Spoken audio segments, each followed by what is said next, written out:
निर्यातना पद्धतिः अष्टमी अभिषेकोत्सवात् तस्मात् यस्या निर्यातनोत्सवः अत्यरिच्य तदां वन्दे भव्यां भरतदेवता अभिषेकोत्सवात् तस्मात् यस्या निर्यातनोत्सवः अत्यरिच्य ततां वन्दे भव्यां भरतदेवता उपास्य वर्षाणि 14 उत्तारिकामुत्तरकोसलस्थाः सनन्दनाद्यैरपि दुर्विगाहं सान्तानिकं लोकमवापुरग्र्यं पादावनि प्रत्ययितो हनुमान् सीतामिव त्वां चिरविप्रयुक्तां प्रणम्य पौलस्त्यरिपोरुदन्तं विज्ञापयामास विनीतवेषः तवाभिषेकान्मणिपादरक्षे मूले निषेकादिववृद्धियोग्यात् जहुस्तदैव 13 प्रम्लानतां पत्रलताङ्कुराणि सर्वतस्त्वदभिषेकवासरे सम्यगुद्धृतसमस्तकण्टके राघवस्य विपिनेषु पादुके यत्र कामगमता व्यवस्थिता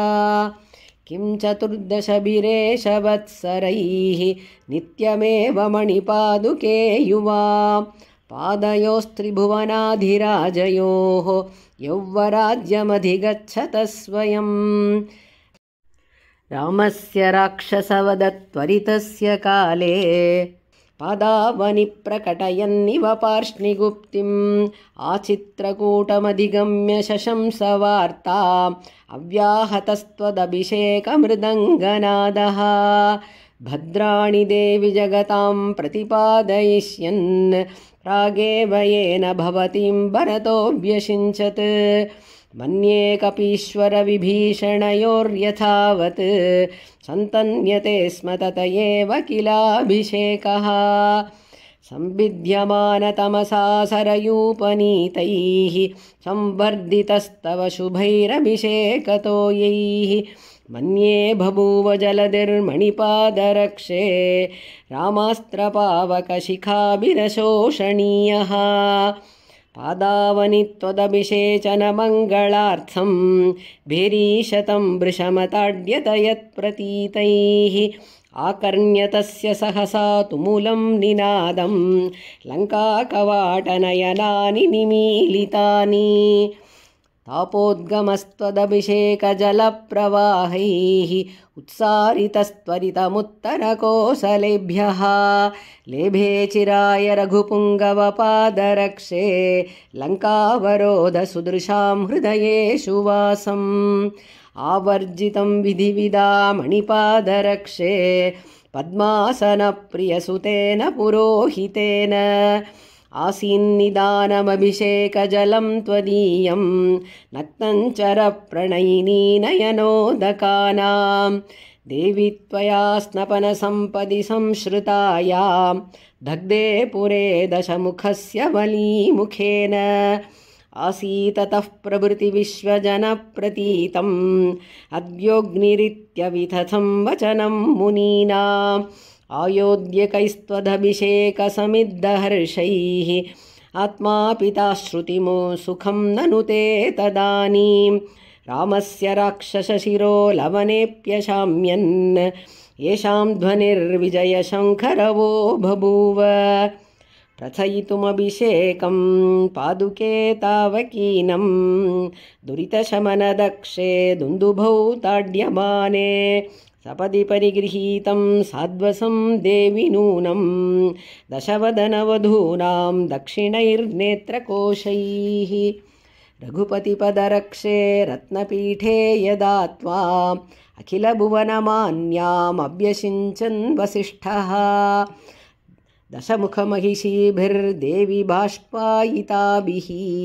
स्तनयुगमभिषेक्तुं तत्क्षणादन्वमंस्थाः रामास्त्राणि निमित्तमात्रमिह ते लब्धाभिषेका स्वयं रक्षस्तत्क्षपयाञ्चकार भवती भद्रासनस्थायिनी यद्दोष्णामतिवेलदर्पदवतु ज्वालोष्मलानां तदा निष्पिष्टैः कलघौतशैलशिखरैः कर्पूरचूर्णायितम् श्रुत्वैवं हनुमन्मुखाद्रघुपतेः प्रत्यागतिं तत्क्षणात् आसीदद्भरतानुवर्तनवशादारूढकुम्भस्थला कालोन्निद्रकदुष्णदानमदिरामाद्यद्विरेफध्वनि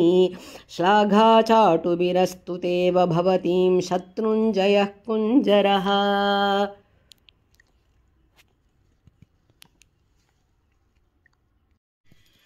प्रत्यागतस्य भवतीमवलोक्य भर्तुः पादारविन्दसविधे भरतोपनीता पूर्वाभिषेकविभवाप्युचितां सपर्यां मध्ये सतामकृतमैथिलराजकन्या सम्प्रेक्ष्य मैथिलसुता मणिपादरक्षे प्रत्युद्गतस्य भवतीं भरतस्य मौलौ निर्दिश्य सा निभृतमञ्जलिना पुरस्तात् तारादिकाः प्रियसखीरसिषत् प्रणन्तुम् तुल्येऽपि देवि रघुवीरपदाश्रयत्वे पूर्वाभिषेकमधिगम्य गरीयसी त्वं तेनैव खल्व भजतां मणिपादरक्षे रक्षः प्लवङ्गमपती भवतीं स्वमूर्ध्ना निर्वृत्तराक्षसचमू मृगया विहारः रङ्गेश्वरः स खलु राघववंशगोप्ता वंशक्रमादुपनतं पदमादधानः मान्यं पुनस्त्वयि पदं निदधे स्वकीयम् तत्तादृशोः चरणयोः प्रणिपत्य भर्तुः पौरास्त्वया विधृतयोः प्रतिपन्नसत्त्वाः प्राप्ताभिषेकविभवामपि पादुके त्वाम् आनन्दबाष्पसलिलैः पुनरभ्यषिञ्चन् मातस्त्वयैव समये विषमेऽपि सम्यक् राजन्वतीं वसुमतीमवलोक्य रामः सञ्जीवनाय भरतस्य समग्रभक्तेः सत्यप्रतिश्रवतयैव चकार राज्यम् पादावनिप्रतिगतस्य पुरीमयोध्यां पौलस्त्यहन्तुरभिषेकजलार्द्रमूर्तेः अंसे यथार्हमधिवास्य निजैर्यशोभिः कस्तूरिकेव निहिता वसुधा त्वयैव यासौ चतुर्दश समाः पतिविप्रयुक्ता विश्वम्भरा भगवती विधृता भवत्या विन्यस्यतां रघुपतेर्भुजशैलशृङ्गे भूयोऽपि तेन सहितां भवती बभार निस्तीर्णदुःखजलधेरनघस्य देवी त्वत्सम्प्रयुक्तरघुनाथपदान्वयेन सद्यः सनन्दनमुखैरपि दुर्निरीक्षा साम्राज्यसम्पदपरा भरतस्य जज्ञे निर्गत्य देवी भरताञ्जलिपद्ममद्यात् भूयः समागतवती पुरुषोत्तमेन पद्मेव भद्रमखिलं मणिपादरक्षे प्रादुश्चकार भवती जगतां त्रयाणाम् रघुपतिमधिरोप्य स्वोचिते रत्नपीठे प्रगुणमभजथास्त्वं पादुके पादपीठं तदपि बहुमतिस्ते तादृशी नित्यमासीत् क्वनु खलु महितानां कल्प्यते तारतम्यम् अनुवृत्तरामभावः शङ्के निर्विष्टचक्रवर्तिपदा अधुनापि रङ्गनाथः स चमत्कारं पदेन भजति त्वाम् अनुवृत्तरामभावः शङ्के निर्विष्टचक्रवर्तिपदा अधुनापि रङ्गनाथः स चमत्कारं पदेन भजति त्वाम् इति श्रीपादुकासहस्रे निर्यातना पद्धतिः अष्टमी।